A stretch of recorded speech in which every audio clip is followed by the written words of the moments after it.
Hi, guys. Here I am, Kurt Ranowski. Hope to have a good audience this evening. So we'll see how that unfolds. But here it is, Yankee T News, and it is Monday, June 15th, the year of our Lord 2026. And unfortunately, I have to do this from an undisclosed location. There are reasons. So, anyway, no surprise, no surprise. So I've been taking notes furiously on the peace deal with Iran, and it's quite remarkable to see how different parties are focusing on different things. So I'll start out by one of my favorite folks is Tausi for Tausi TV. He's the guy who has got more ears in there, more resources, more everything with respect to what's happening in Iran virtually on a minute-to-minute basis. And then sort of over on the other side of the room here, we've got Promethean Action, who has made a lot out of the fact that Britain has done a lot of, questionable things, and certainly with respect to the Ukraine war, but what kind of meddling may have been going on in Iran is another matter.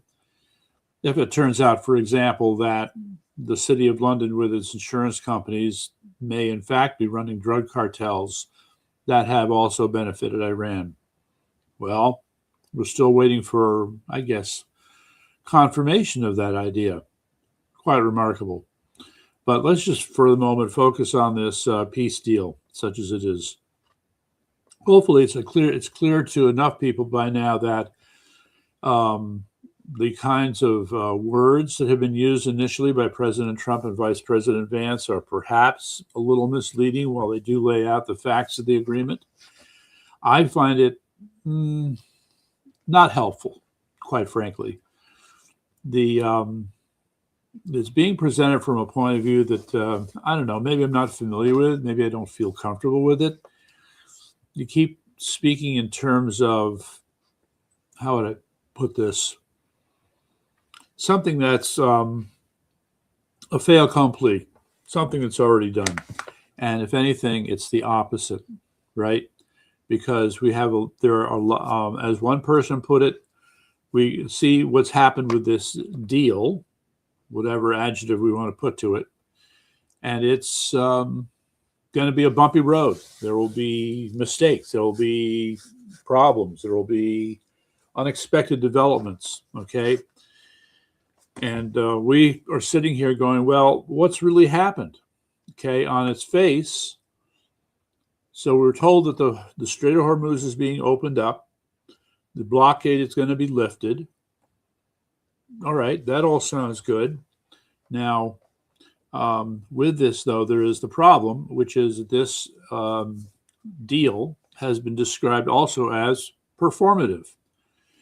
In other words, now that we've signed electronically across the seas this deal, we're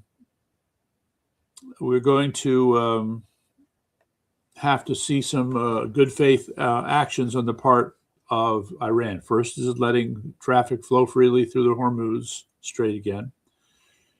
Okay, well, in exchange, I'm pretty sure that the Iranian regime is expecting a little money, and more than a little. What will they consider acceptable? That's sort of the big question right now. Will that happen? The kind of cautionary statements that have been put forth about what we will do with their frozen assets has been to say, well, we need to see something in good faith from the Iranians. All right, well, over what period of time? All right, and do they have plans to screw us, as they have in the past, even if we do honor part of our agreement? These all kind of remain up in the air. But the other part here that we have to also take a moment with the internal politics in Iran. This is a fast-changing thing. And again, on that point, J.D. Vance made the comment, we are talking to all parties. Well, that's a very nice diplomatic way of saying we don't know who's in charge. Well, the agreement, such as it was signed with Galibaf, so he would be the Speaker of the House. But he has certainly been in all kinds of disagreements with respect to the IRGC component of the government. Is the IRGC supposed to be part of the government? I'm not sure about that. In any event, the fact that Galibaf was the signer is going to displease a lot of people. We've already had from Tausi TV video clips showing, shall we say, hardline supporters out in the streets protesting, telling the leadership to not go chasing America, stop trying to make a deal with America, forget them. And so what are you left with? You're left with these, it's almost becoming, in a way, a political street fight because of the fact that you have people who are disagreeing with Galibaf did, though supposedly they're one of the parties that Vance had been talking to. How does this all get worked out? I have no idea. So where do we jump to next? I think the street protests are very important. One person, all right, so the back on Saturday night, okay, June 13th, the gentleman on Tausi TV, before this deal was finally signed, was taking a position that somebody's going to win and somebody's going to lose. And basically, if the deal is signed, that's going to be the essentially the end of the regime. All right, so Galibaf supposedly signed this thing. And the argument is that this is going to trigger further street fights. And there are other reports of people in the streets fighting with Basij members. And I guess that in turn, there'd be IRGC. Now, that gets ugly. That gets ugly because the Basij, their whole purpose is to act as enforcers in the street to suppress public protest. Yet you have people fighting them. So I don't know how that's going to turn out, but the fact that people are starting to confront them in the streets at this point in time, it should be interesting. Now, I just have to throw out one little tidbit here. I don't know if this story is true, but there's a report that ammunition for at least for Artesh soldiers has been rationed. They get very few rounds, supposedly 2 each, which is crazy. If it's true that they're rationing ammunition, they've got a problem. But then let's see how this rationing translates if the situation in the street really begins to get out of control. Okay. So so some people have suggested that this was an act of genius by Trump because signing this peace deal will in fact trigger greater internal unrest. The factionalism that's already in place will only get worse. That is the bet. And I think that bet may play out. So we're going to watch and see how that goes. In the meantime, I just need to mention, also, it's worth noting that President Trump made a point of the fact that he emphasized the roles that Putin and Xi played in helping to resolve this conflict. Well, that's probably a nice way of saying that Xi and Putin got on the phone with the Iranians and let them know that if they didn't do something with this deal, that they would find their relationships with Russia and China a little more difficult. We would like to get a little bit more on that. And of course, other people like to point out that this was a deal where they clearly had a role because of the influence they have over Iran. Conversely, those who had no influence would have included G7. Oh, wait, that's right. He's at the G7 meeting now, isn't he? Ooh, comfortable moment. Or NATO, okay, or anybody else among the European powers who might have had some influence on the folks in Iran, but don't. So it just underscores the fact that they have not been so good, so helpful. Anyway, I'd like to move to the next big item here, and that is I put up, will be putting up a link. There's this woman who used to work for TMZ in Los Angeles who's emphasized that once again the media is not doing its part in really highlighting the fraud that's been going on in Los Angeles for the election for Pratt. There were, for example, the ballots that were found in the dumpster. There were the 40,000 ballots that showed up all at once, and pretty much all for what's her name, Rahman. And nobody in the press is asking questions about any of this. I just find it remarkable. So it just shows that they're just incredibly biased, partisan people, and you cannot count on them to have an honest story about much of anything unless they think they're doing a dirty on the Republicans. Yeah. So this is not over. Pratt has basically declared war. He is going to fight this to the bitter end. So that's going to be an interesting sidelight. Let's see if there was one other thing here. Yes. I just want to remind you about the FBI raid in Ohio that went after a bunch of people who are supposedly involved in voter registration in Ohio. You see, on its face, voter registration sounds like a pretty straightforward, simple thing to do. But if you're using voter registration to register voters fraudulently, that might be a different matter, just saying. So, yes. And Belfast. I got to mention Belfast. So it seems to be going through its own steps and phases in Belfast. First, we had the violent incident. Then we had the violent response.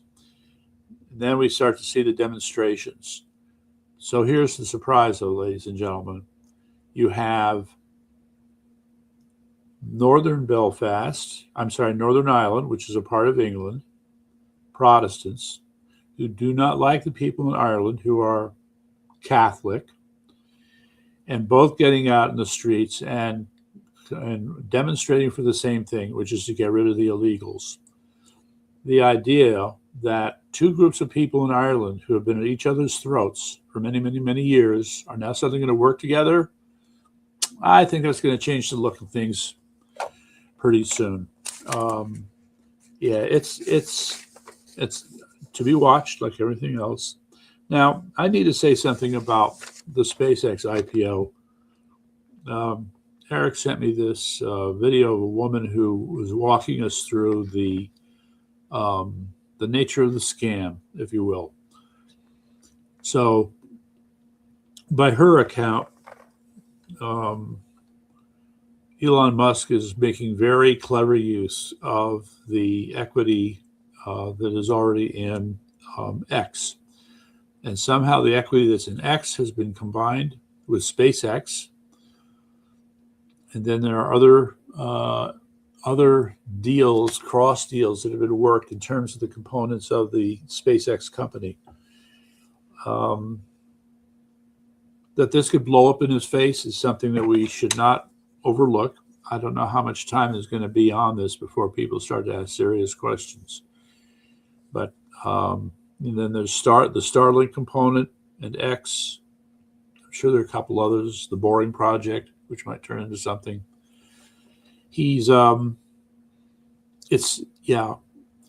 I have not bought any of the stock. I have no plans to buy any of the stock, and I would warn others to even consider it because of the risks that should be apparent.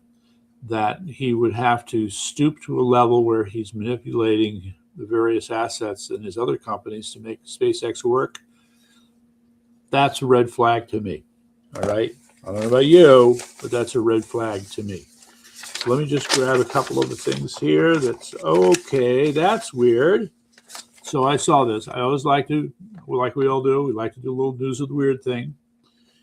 So some of you may remember that back in the 90s, this frozen mummy was found in a glacier in Austria. And it's 3,000 years old or older. So scientists have been studying this mummy to a fare thee well. But now get ready for the latest. When they started to examine his guts, they found yeast. They thought, I wonder if this yeast would be viable in any way. Let's see if we can grow it up in the lab. Well, sure enough, they could grow it up in the lab, and they said, I wonder if we can make sourdough bread out of this. So yes, they actually were able to make sourdough bread from the yeast, as they say, in the mummy's tummy. Okay, that's pretty disgusting in my book. And yeah, let's see. There were a couple other things I wanted to grab quickly. Okay, there is a recent development. This is very important, that Arizona has officially rejected Sharia law. Now, it's my understanding that this makes Arizona the first state in the country to do it. There's been a big stink in Michigan, big stink in Texas, but it's Arizona that seems to have turned around and said, we ain't doing that. So I just like to emphasize that Sharia law remains incompatible with the U.S. Constitution. And incompatible is a very nice word. The correct word would be antithetical, just like you cannot mix oil and water.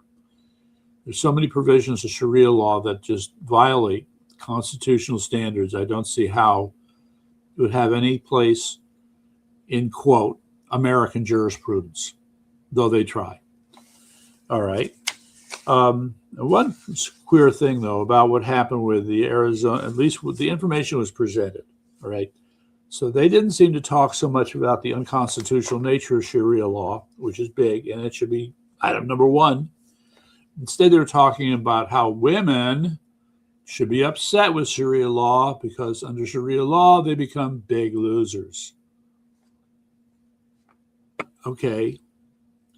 What happened to principle here? You know, you're making some kind of an emotional appeal on something when you should be dealing with the facts. Just saying. Just saying. Okay. The other hot item I need to bitch about is OPT. Okay, that would be the optional practical training. Anyway, OPT is a lesser form of the H-1B visa. And we've already, just for review, I'll remind you about what happened with the visa.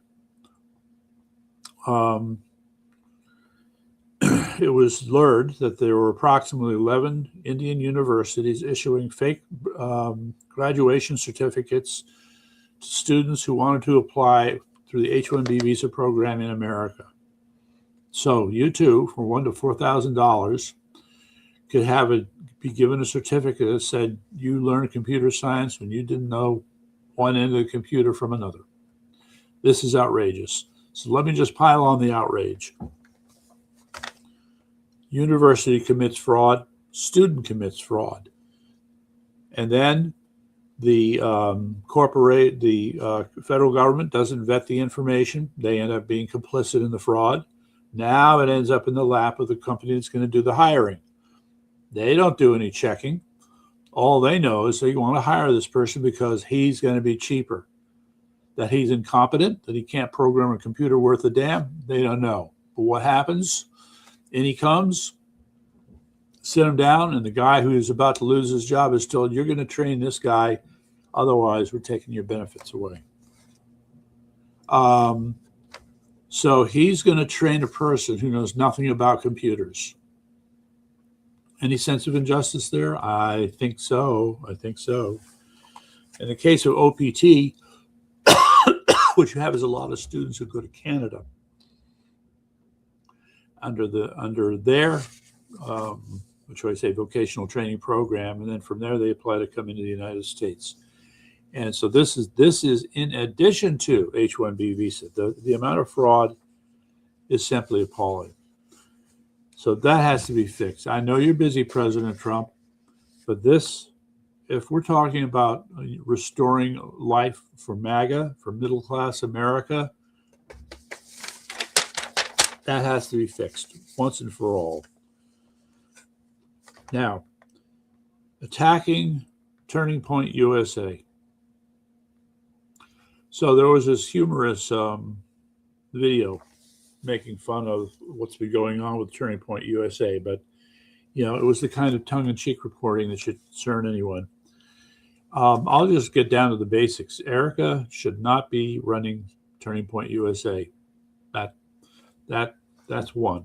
Two, this Colton guy has got to come clean on a lot of things that have gone on in the background for which he cannot attest, and he has been making misrepresentations. And three, a lot of those misrepresentations have to do with money that has been given, a lot of money that's been given to Turning Point USA by Israel in order to promote pro-Israel propaganda. As the story goes, before Charlie Kirk was assassinated, he had absolutely refused to have anything to do with promoting Israel.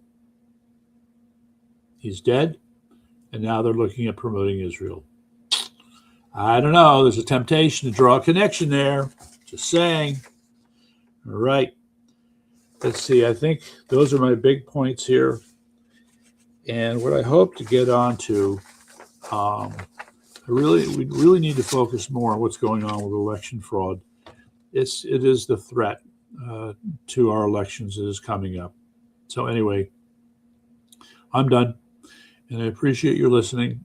And under better circumstances, I certainly hope to see you next week.